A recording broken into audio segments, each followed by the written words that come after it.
to another episode of A Ghost in the Magazine. I'm Stef. And I'm Elle.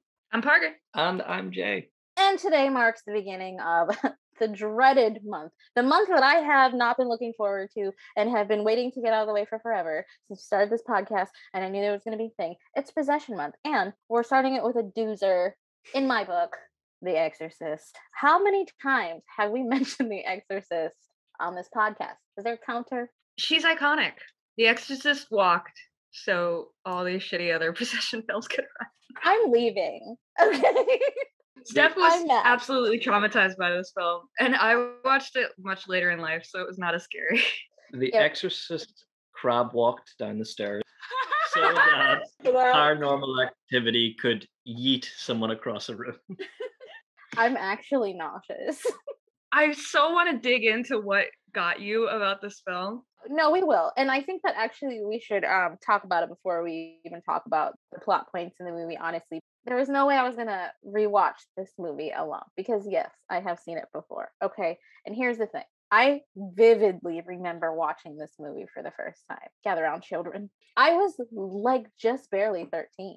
So that means I was just a fucking 12-year-old before I watched this movie. And I remember us being in the fucking Blockbuster and looking for a scary movie. And my mom's side of the family is ultra religious. My grandpa was a pastor. My grandfather was an exorcist. My uncle has performed exorcisms. And literally when we have family get-togethers, they tell stories about possessed people being in their houses while my grandfather casts demons out and their kids being told to stay in the other room. Those are terrifying stories to grow up on, whether you believe it or you don't.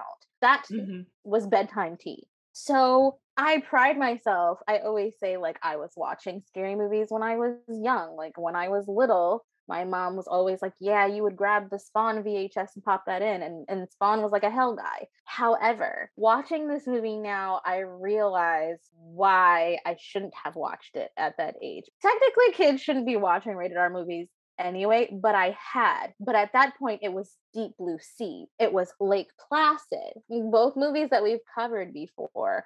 And those are just like creature features. This movie, it's not just a tale about possession at all. It's actual like abuse and trauma, regardless of the source being paranormal or otherwise, to a child, someone who was around my age when I watched that movie. And because of the ending of the movie, which we'll talk about all that in a minute, in my mind, there was no resolution there. In my mind, that could happen to anybody. That could happen to me. I could literally just be minding my own fucking business and a demon jumps into my body and makes me do those things to myself. And watching her mutilated, self-inflicted things and things that you couldn't see who was doing it to her really fucked me up. And I'm a Virgo. I have an issue with control. And so I was like, this movie's not going to fucking punk me. And the next day I tried to watch it again alone. And I remember sitting in front of the TV. And when a scene went black, I saw a shadow figure walk across the reflection of the TV. And I said, fuck that.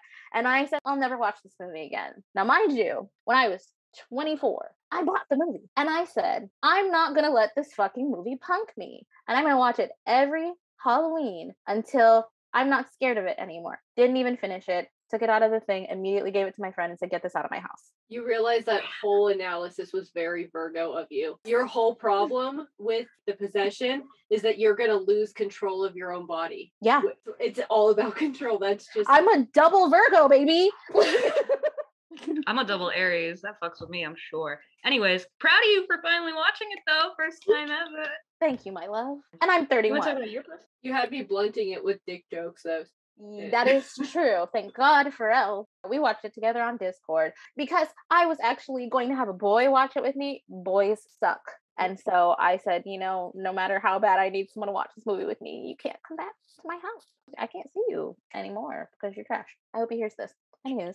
I'm with Steph in that creature features, slashers, none of that shit bothers me. Possession and stuff like that fucks me up. Purely because it's like based enough in the reality that I grew up with, like Catholicism. I'm sorry, you're using the word reality.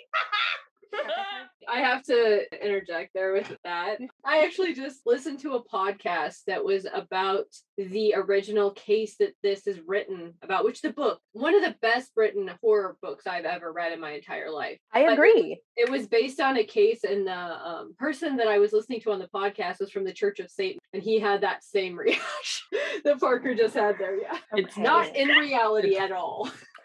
Yeah, Okay. if you grew up in a faith, the last bits that leave you are the things that you were originally afraid of that kept you in it. Those things were instilled in you as a child, a young Mhm. child. But I think that kind of like melts into what you just said, Elle, and like the scare tactics. The thing about sort of demons and things, when you put faith into a religion, the power is sort of in the faith. And so when you take the faith away from it, there is no power to it. Yeah. So therefore, like, I'm not afraid of saying the name, or I'm not afraid of fucking with it because it has no power to me because I'm not giving it any. Okay, but we're not doing that For here. the likes of me and Steph, it's more like we don't even speak of it. We don't No. think of it. We don't No. get ourselves involved with it because we're No. not about that shit. We don't fuck with shit we don't understand. I mean, if the demon's hot, he can fuck with me. Oh no. No, you can't sit with us, Panini. You can't sit with us. That dong though. Okay. You can't expect me to behave. I did not No. behave the whole time. It's very much true. There were lots of snake pee jokes that made things much more palatable for me. And also, I just want to say everybody should read the book. Mhm. Not saying everybody should watch the movie, but the book I legitimately enjoyed, and I would probably read it again. It helped me get to the point where I am now, where I was like, I can watch it again because, like, I'm gonna completely fangirl when we get to him over Father Karras, but like his insistence on making sure this wasn't a mental illness thing over a demon possession thing was very admirable. And he's old guy fine, period. Marin? No, No, Father Father Karras. His old Oh, I'm- boxing ass. Reading the book, I was quite a bigger fan of Marin myself, but he's not really shown as a full character in the movie. Mm-mm. That's my yeah, opinion. he gets a couple scenes wandering around the desert, and then he gets to die in a house in Mhm. Washington. Let's start talking about the plot because it starts with Father Marin's old, crusty, dusty, respectfully so, but he was literally so old, and they have him out in the desert on an archaeological dig, and you know they showed a lot of white people touching things that they weren't supposed to touch, as seems to be a theme which we've mentioned before. He was shaky and shit. The locals were watching him like, please don't let this old white man drop dead in our desert, someone else's desert, maybe. Oh, it's PZ Top. I did write it down. That's what I was calling him. PZ Top. I think I was calling him Pee Top, but Yeah, it says Nice. PZ Top and his serpent peep, ain't it, Chief? Because he literally has this giant snake dick that I never noticed. Well, you know, The because I demon, not was the a priest. child. For our Yeah, podcast. that part. No, We don't he's know what packing. Marin's pack. Literally. Jinx. Because one of Marin's first scenes, he is taking a pill and he is having a little shot of whiskey or brandy or something. Marin's taking Molly. he's taking fucking nitroglycerin, by the way. That's what he's taking the whole time. It's a heart treatment for people with angina pain. My grandpa Oh, used to take it. Angina. Why is this old man wandering around That's the what desert? I said. He's got That's a what I very said. interesting philosophy. He's lost his faith a few times and come back around. He's doing what he feels led to do by God. So he doesn't have any worry of death. He's not seeing it as like, I'm the crypt keeper and I'm going to become sand soon. He just sees him following out his life's work. He's Yes. following his vocation. They have a calling, priests do, and he's a Jesuit, so they're very attached to some kind of learning or study that they get into. Pope Francis is a Jesuit, actually. I don't know what that means. Attached to studies, so the idea that he is not a traditionalist, he An is academic priest. he's an academic. He's more into the idea of like learning from past mistakes and stuff like that than rejigging the church, but he obviously can't do it too much. I just think it's interesting that he has lost his faith a couple of times. I think it's interesting when priests do that. And another movie on our list, I believe that's what happened to him also. I mean, it makes them more like people, human people, as opposed to like priests up there set apart from the congregation. I don't like that. I don't like that at all. Which, strangely enough, was a role I felt the doctors taking a lot in this film. The very paternal view of medicine we got in the early treatment scenes. When literally a room full of old white man doctors said, how about an exorcism? You mean that part?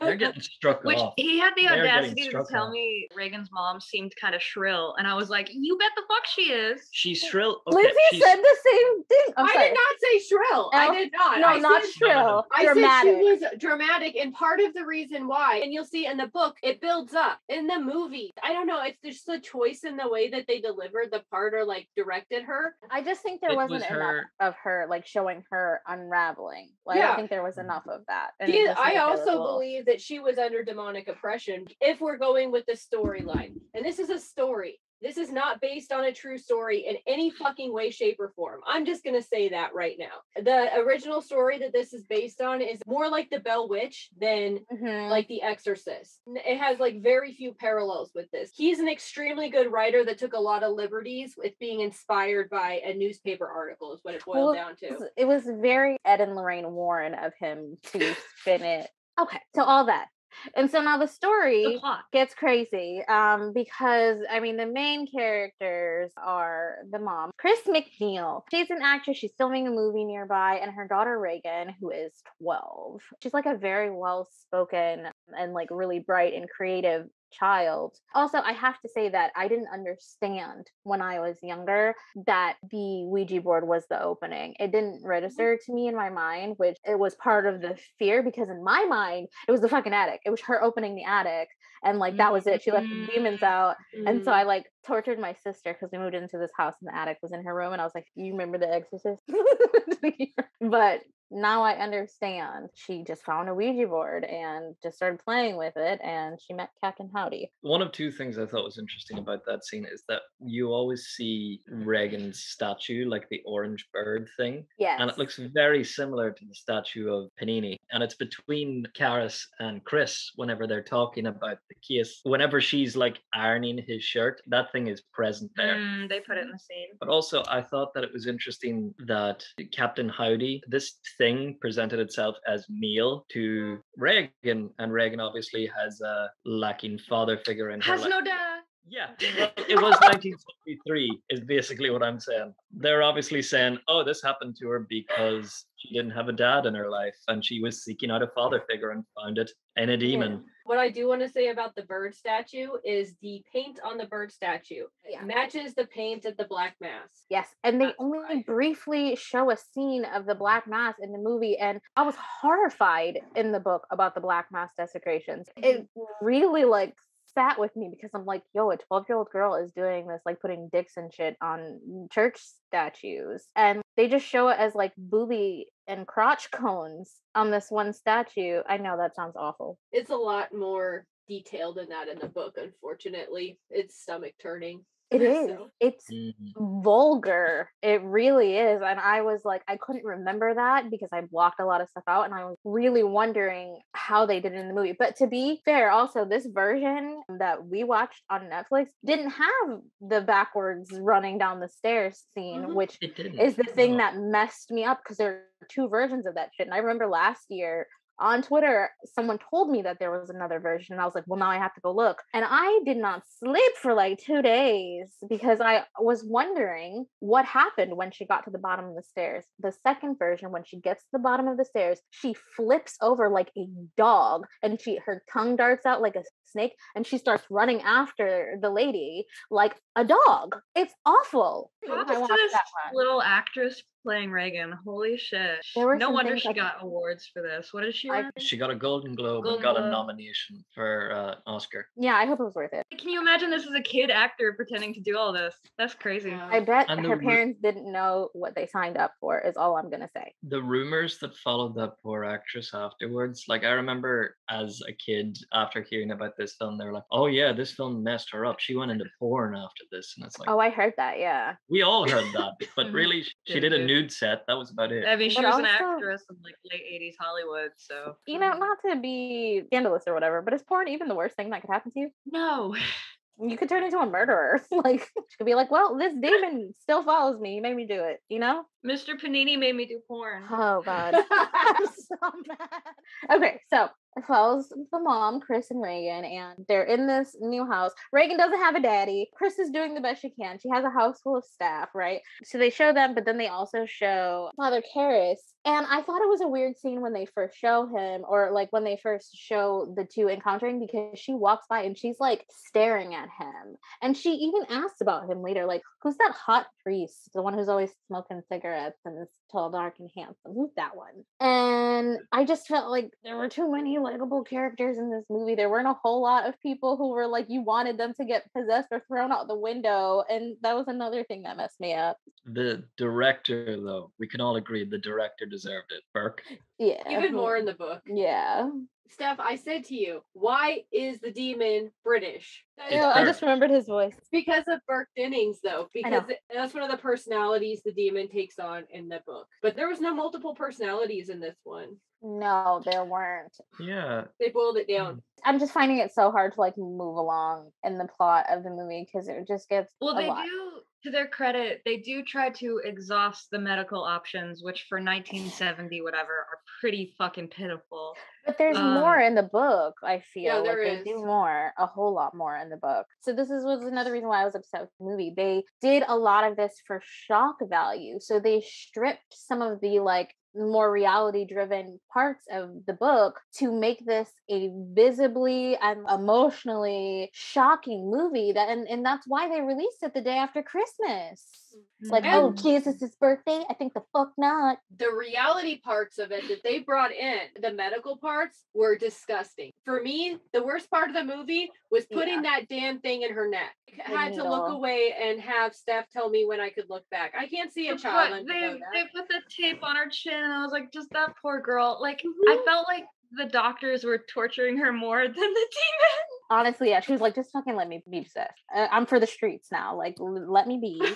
Medicine didn't care about kids for a while, but Jesus, it was bad in the 70s. Every time something came up that was like very problematic, like doctor smoking in his office or something like just how that, the doctors like talk to the patients, even like I would just turn around and be like, it was 1973. 1973. Yeah, what a time to be possessed in 1973. I would choose a different time. Do we get any explanation as why Panini is in Washington, or is he just chilling about? He's in the ether. I have no idea, actually. I have an idea. Are demons just everywhere, and so you can just summon them from everywhere? I actually feel like it has probably. to do with Marin. But he wasn't even It's there gotta be yet. Marin. It's gotta be Marin. Because I actually found it very interesting that the demon mentioned Marin to the younger priest, and then when the younger priest went to sort out the exorcism, he didn't even ask for Marin. The other two priests were the ones that suggested him. That bitch knew. And also, this film is very good at showing how influential the Catholic Church was in the 1970s. The fact that the priest that Chris is originally friends with, that introduces her to Karras in Washington at a celebrity's party, that's where Panini, he shows up, the most influential city in the world at that stage. I just feel like they can show up at any time, but that was part of my childhood fear. Like anywhere, call me, beat me if you want to reach me, and she sure did know them digits. So time's non-linear. Everything's happening at once. It's an illusion, and Marin is been locked in combat with this entity for some time. Yeah, and he had done exorcisms before that lasted a really long time. So like he was a vet at this shit, marathon exorcisms. The two older priests that signed him up for it, they were like, oh yeah, he's done this in Africa before. Yeah, Egypt. and Africa is where like the shit is. Stuff be going down in Africa. Respectfully. I did find the temporal framework throughout this very interesting. It was fucking confusing as hell. I couldn't tell what time we were in. Because the time at the start skipped forward very quickly. So we lost Karras' mother, and then we're seeing his mother's month's mind, which is a service that's offered up a month afterwards, because there was no coffin in the cathedral. Like the way they just skipped about in time was wild, but he was able to keep up with it because you can only track the time in this film if you're a Catholic. And but that was the only time that I actually realized that time was fucked up, was with Father Karras losing his mom. Like even Elle was like, I don't understand, like They whatever. showed us a flashback too. Like after she died, they showed us a flashback to back before when he had put her into a facility, and it was very a jarring. scary facility. Yeah, That was a flashback. Was yeah, that it a was a flashback? flashback. I didn't know it was a flashback. It did not register to me. The only reason I know it was is because the scene is in here in the correct timing in the book. Oh. So You're gonna why. blame that on the movie directors. He's going through all this guilt while he's also going through an extreme like existential crisis and crisis of faith. All of this is piling on top of each other, which is why it makes it easy in the end. You know, you see it in the book more than the movie. The movie just seems to resolve, but they That's a were like, resolution. well, nobody went to jail. Nobody went to jail for all of those deaths. They just said Karras was suicidal because of everything he was going through. So I'm going to run through the events of the craziness, and then we can talk more about the rest of it. So here's what happens. First of all, Reagan's dad didn't call on her birthday because he's a piece of shit. And that's when you first see Chris kind of be a little crazy pants. Rightfully so. But she was mad at the operator instead of like her deadbeat ex. And Reagan could hear it. So like, you know, there's this air of sadness already around. It makes it seem like she's missing like a really pivotal part of her. And so people like that are already susceptible. We've talked about the window in your heart, letting all the demons in and things like that. After that, she goes to bed, and that's when the attic scene happens. She hears scratching, and she thinks it's rats, and she goes up there, and there's like a puff of fire, like she has a candle or something. And that was when my adolescent brain was like, oh, that's the inciting incident. It's not. After that is when we see the black mass desecration scene, and it's just a blip. I'm sorry, this is so disrespectful, but I got a flashback to that movie with the backwards clay titties because it literally looked like cone boobies, like someone like graffitied a statue, when in reality it was much more gruesome than that, especially when you like come to the conclusion that it's Reagan somehow getting out of the fucking house and desecrating these church statues. Like, what is Chris? She's probably medicating herself, but I mean, you know, whatever. I don't know how I would deal with that. Just a little thing about that scene. It would have been so much more emotionally impactful if it had have been one of the priests that we knew bringing in the flowers and finding that statue. But it's just a random priest. Yeah. And it's a Virgin Mary, and she's got like blood on her hands. No, she got comb boobies. Right, but there's other stuff. There was like blood splatter, red paint or something. It was like around the boobies and the crotch cone. Yeah, which in my later research about Panini, he was apparently an issue surrounding like motherhood and childbirth and like the concept of human sexuality, because the demons were really annoyed at humans because they were repopulating too much and they were being really loud. And so they had to keep them from having so many fucking kids. I mean, rightfully so, because I'm mad at humans for all the same things. Understandable enough. So the mom throws a party, and in the middle of the party, they're doing and they're pianoing and having a great time. And Reagan comes downstairs and she pees all over the floor and makes aggressive eye contact with Burke and tells him he's going to die. And the mom says, "I'm sorry, she's been sick." No, that's not. No, Burke left before that. Burke was fucked up and he left. So they did it to the astronaut. It was the astronaut. She said, "You're going to die up there." Oh. Because it's a fancy Hollywood party, I guess, in Washington, and so there's an astronaut. Why wouldn't there be an astronaut? The priest is joking with him about opening a missionary on Mars, which I thought was quite funny. Yep. And Burke got threw out beforehand because the waiter was Swiss, and he was like, "You Nazi swine." I blocked these pieces. He's very, very antagonistic to her servant. It's the same man throughout. And in the book, he's caring for Reagan a lot. Okay, so that happens. And then Reagan had crawled into her mom's bed at some point, saying that her bed was shaking. Her mom was like, blah, blah, blah, blah. But after she tucks her in, Reagan starts screaming. That's when she actually sees the bed shaking and like throws herself on top of the bed. You know, when a bed is coming off the ground, you just know that the bed is coming off of the ground, as opposed to like her convulsing so hard, the bed is shaking around on the floor. There's a notable difference. To be fair, Chris is frequently drunk. Yes.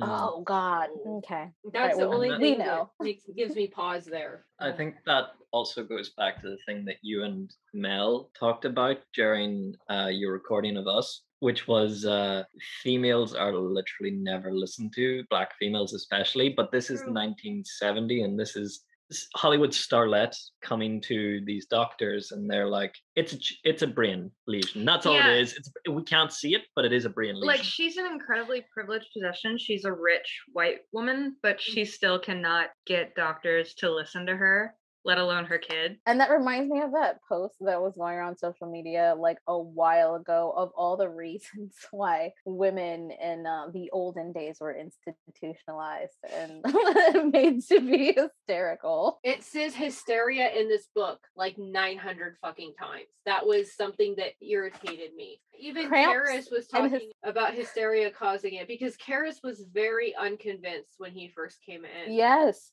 So- yes, he was. And I feel like in the movie, he's only like mildly so. Like he immediately gets fucking dazzled, like left there holding a Bible with his mouth open, like, Oh my God. Sorry, one of my notes says I asked Elle if she would rather have a big needle in her neck or a demon, and she said she'd rather have the dick demon. So I think that's important to throw in here. I don't want a fucking needle in my neck. That was the worst part of the movie for me. So Yeah, well, yeah, that whole scene was a lot because they do an MRI, but it's like contrast MRI. So and I'm sure that Linda Blair was literally actually terrified, and that wasn't really acting on her part. Oh, that makes me Yeah. really sad to think about that. But I do I remember was. being like a young girl during medical procedures. Like, legally, they have to tell your parents what they're doing. They ain't gotta explain shit to the kid.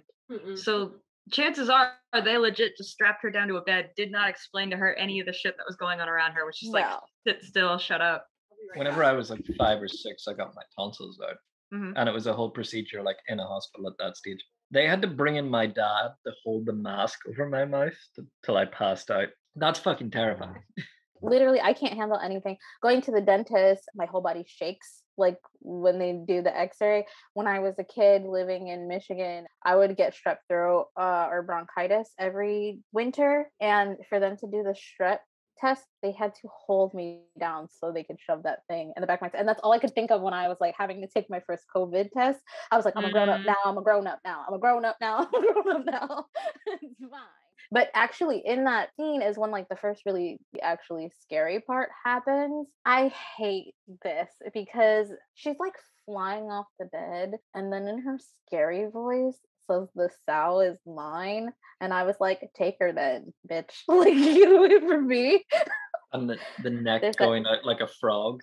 that doesn't make any sense in the context of it either. This sow is the mom. She's the piglet. That's what the demon calls Reagan the piglet, and this sow is Chris. That was Wow. a strange dialogue choice on the part of the writers. I don't know exactly why they made that choice. Well, is Yeah. it like domination of the mother to take over their daughter? So it's if you control the child, you control the mother kind of thing. Maybe, yeah. This is just a lot. I This do is just feel a like lot. they just kind of went through here and they highlighted all the parts that were like, this is kind of scary. And then they tried to cobble it together with little bits. Yeah.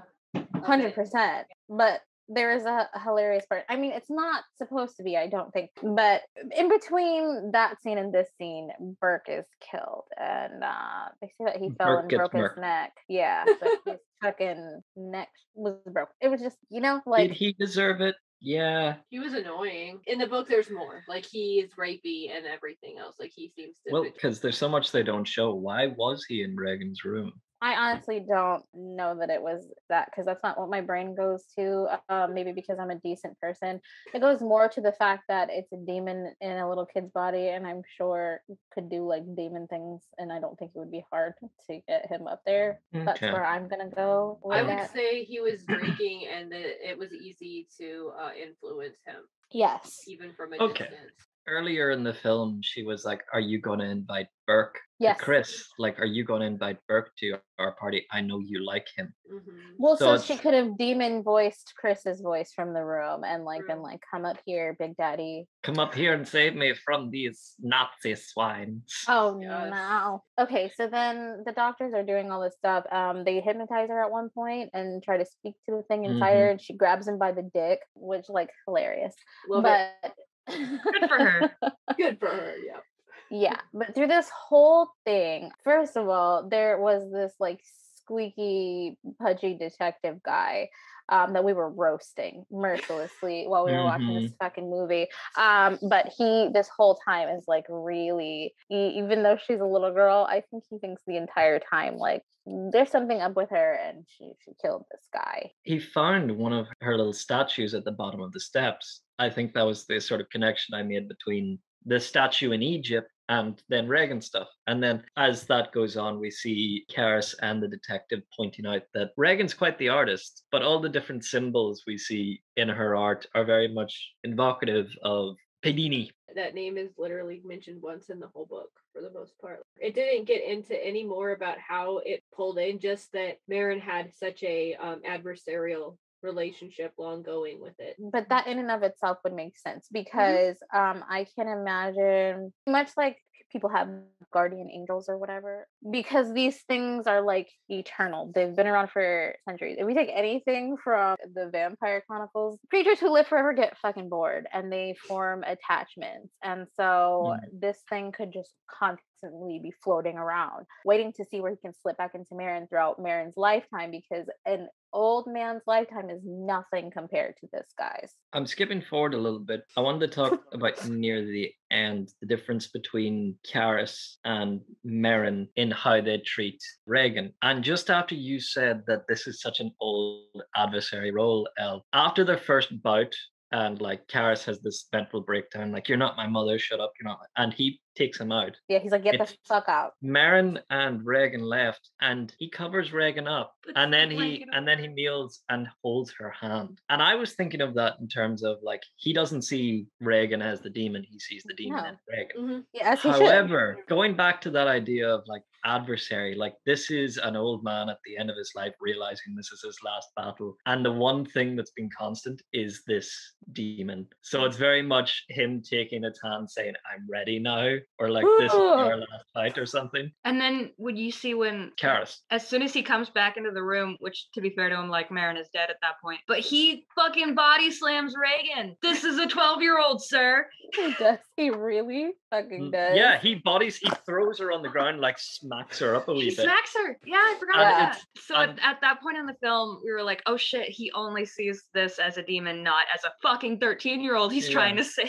I think that speaks to the dichotomy throughout it of he's either a priest without faith or he's a psychiatrist who can't practice anymore. Because we see that throughout it, is that whenever he goes to the psych ward to see his mother, all of these women are trying to cling to him because they recognize the outfit, like they were grabbing at his collar, and he was throwing them aside. He had no religious outpouring for him. He's very much there as a doctor clinically, and it's how can you weigh up the compassion you have to have as a person of faith compared to the coldness you have to have as a scientist, as a psychiatrist. That's probably why he lost his faith. He was not a man fully in faith when he went into the endeavor, and that's something that you have to do. I'm sorry, I keep bringing up vampires. It's like my comfort. But like in Fright Night, when Jerry tells Peter Vincent, who's holding up a cross, you have to have faith for that to work. It's something that is constant. And he went in there knowing that he didn't have full faith. And that's terrifying. But you guys were saying like there's no real resolution here. I think there is for Karis, because in his own mind, he's like redeeming himself. He lost his mother by giving into the psychiatry side. Now he's going fully with his faith and saying, come into me, like you have to give permission. It's just not, though. It's not. And he saves the little girl by killing himself and letting the thing go. Okay, but sure, he saved Reagan, but suicide is the ultimate cardinal sin.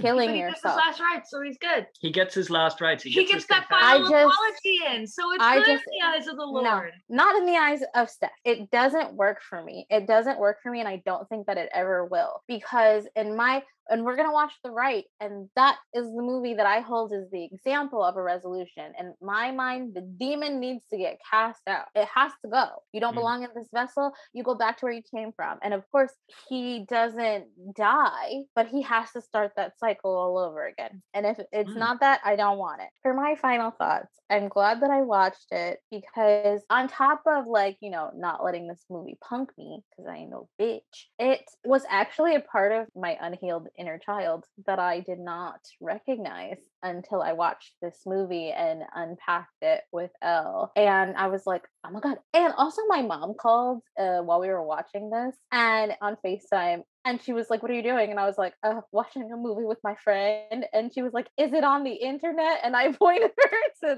the Zoom so that she could see Elle. And then I had to tell her later, I didn't tell you, but I was watching The Exorcist. And she's like, oh, why? I mean, she physically moved to avoid that shit. Literally, she said, I think it was just very, very important for me as a big part of this podcast. I can't be scared of a movie. And that was a thing that Elle kept repeating to me every time I would make noises of distress because she's my best friend. It's okay. It's just a movie. And I still had heart palpitations, but I freaking did it. Crushed it. We covered it on this podcast. Final thoughts, friends? It was good to watch it again as an adult. First time I had seen it, I was at a sleepover with some friends that had a Catholic mother who, again, told me the story about the actress of Reagan doing porn later. And I was like, and gasp. Yeah, poor Linda Blair. She did great. She was in an episode of Murder, She Wrote. They made some interesting choices. I'm now more interested in reading the book than I am the movie. Because the editing and directorial choices of the movie, I think, kind of make it a little goofy, especially with age. No hate to the people who worked on this, because the legendary makeup artist Dick Smith is the one that did makeup artistry for this. He also figured out the rig to make her head spin around, which is super cool. I'm sorry. So it was a cool little feat of product practical engineering effect at its time. Now, in modern day, with what we're capable of now, I think they could probably make scarier shit. It was 1973. It was a good little romp for 1973. I can't believe it made people vomit in theaters. I can, because think about the caliber of fear in movies there were up until that point, and that's an added element to my. It was gruesome. It was very vulgar and obscene, and I think that's the thing that makes people sweat. We didn't talk about that scene very much. No, I would rather not. Okay. Honestly, that crucifix scene. No, y'all can do. You can record Patreon extra credit if you want to. I will pass. You guys can do that without me. I don't want those images burned into my eyeballs. Elle? It's a good movie. It's an entertaining movie. It's a classic for sure. Yes. It's a horror staple. I don't think they could have done the book any more justice because the book is so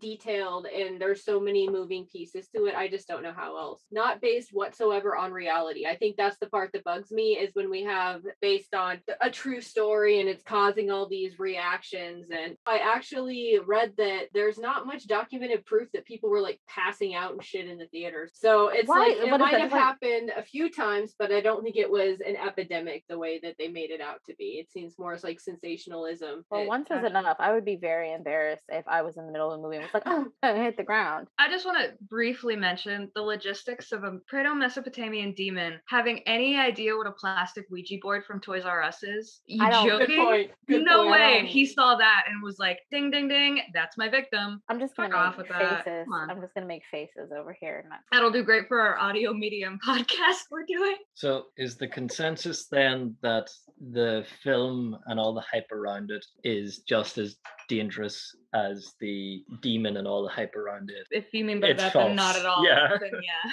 That's our show. We did it. Lois Simos, we did it. Alrighty. So yeah, what a way to start. I probably should have ended it this way, but anyways, next week's movie is going to be The Right. You can follow this podcast on Twitter at GITM Podcast. You can follow me on Twitter at WitchXPudding. You can follow me at Nocturnical. You can follow me at IzzyEXE. And you can follow me at Atlas_Snow. The power of Christ compels you. I mean, okay, bye.